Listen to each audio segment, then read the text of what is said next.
Hi guys, আসসালামু আলাইকুম। This my first video.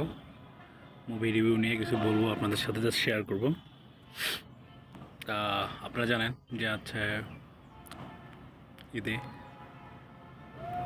Most অ্যাপ্রুভফুল, attractive and most awaited wanted cinema Shakib Khan and Sabila Nur অভিনীত তাণ্ডব।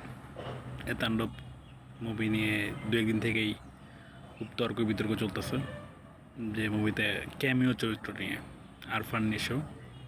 যারা সাকিব ভক্ত রয়েছেন তারা মেনলি আরফান নিশোকে চাচ্ছে না।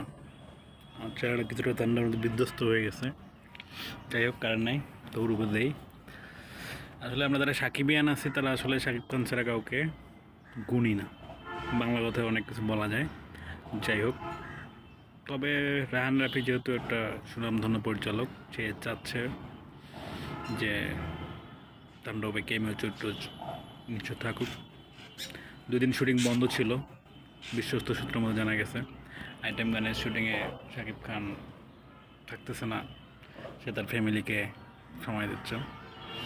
কিন্তু বাস্তবতা খাতিরে অথবা রাহান রাফি শাকিব খানকে বোঝাতে সক্ষম হয়েছে। সেই সুবাদে হয়তো শুটিং আবারও শুরু হবে, আমরা তাণ্ডবের রিভিউ দেখতে পাবো। তো আমরা সাকিবিয়ান যারা আছি তারা নট হোপলেস। তাণ্ডব ফিরবে রাজার বেশে, সুপারস্টার বলে কথা। এই কথা হবে ইনশাল্লাহ।